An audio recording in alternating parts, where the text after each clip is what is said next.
Now, some people may have put their Christmas tree up even as early as like the day after Thanksgiving. Yeah. So as the holiday kind of creeps closer, that tree may be looking a little dry. Well, that is just one thing that could make all of those Christmas decorations and cheer a disaster. So Tucson Fire Captain Barrett Baker is here with all of the right warnings. Barrett, it's so good to see you again. Thank you. I know that was a little bit of a depressing intro about all the bad things that happen. I am not Ebenezer Scrooge. Okay, good. I love Christmas. Good. Good tidings we bring, and we're going to get everybody safe. That's funny. But I think it's good. I think it's good to have our family, prepared and keep it safe so that we can have a good time. So how do we start? What are like the key things we need to know? Well, we've talked about this before. A Christmas tree is not a camel, and the most important thing, honestly, is to water your tree. A freshly cut tree, it would almost be difficult to catch it on fire. But the opposite of that is after you pointed out 3 to 4 weeks, that tree is very, very dry. And it really doesn't take much that if you have any sort of open flame, then it's going to go up and it's going to go up quickly. And, unfortunately on a national level, we see this every year. Thankfully, again, I brag about Tucson.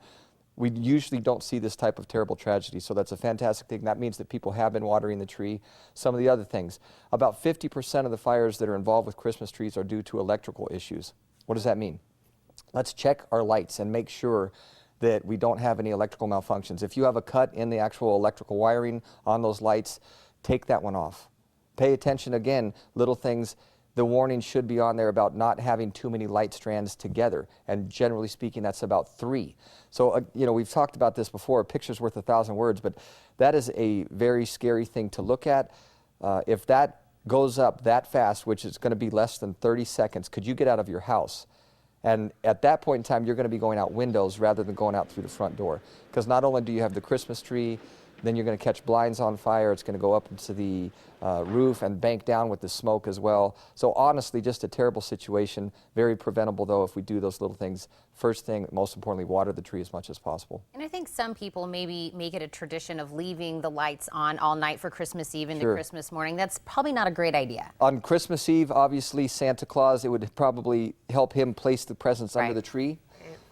Otherwise, though, the tree does not need to be lit at night, because what happens? We go to sleep at night. So then again, you're not going to have that warning. So the tree won't take it personally. Turn the lights off afterwards.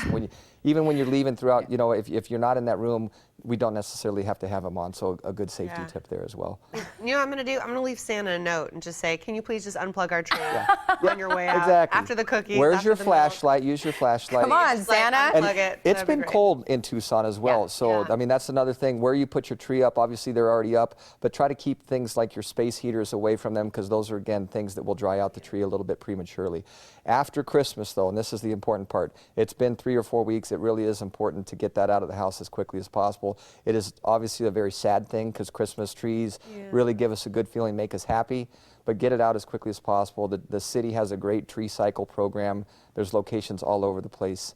And, take advantage of that and keep your family safe. Now, the reason we don't put the tree out right away, Barrett, is because we're tired. The holiday wore us out. We're like, oh, I'll get to it in a couple of weeks. And we've already talked about, someone's going to talk about fitness later, right? With so much food, it's going to be difficult to do that.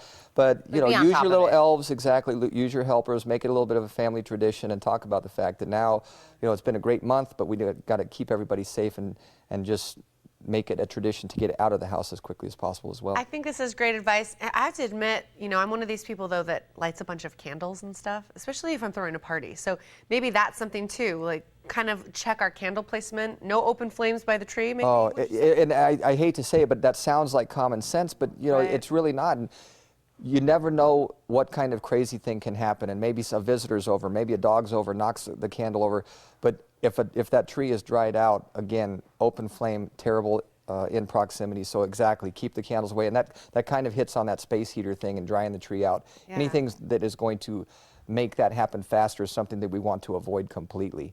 So water, keep dry things away from it, get it out after the holidays, have a big party, say see you next year, and by doing that, then we shouldn't have to talk about it, and we can look at national things rather than having that happen on a local basis. Well, I'm going to kind of be a little bit of a Debbie Downer right now. Hypothetically, if something does start and we see maybe there is a small fire happening or something of that sort, what is the first thing you suggest that we do? Because I know when we talk about grease fires, we say certain things or certain. What about with the tree? I think just based off that video that we saw, it's going to happen so fast that the most important thing is to get out of the house. Okay. Your personal safety is always going to trump everything else. Get out of the house, call 911. And we will get there, 3, 4, 5 minutes and do what we're supposed to do, and that's try to save your property at that point in time. But you're not replaceable. Yeah. Your house is. And so at the end of the day, we obviously don't want to see this because that would really you couldn't put into words how devastating that would be, especially around the holidays.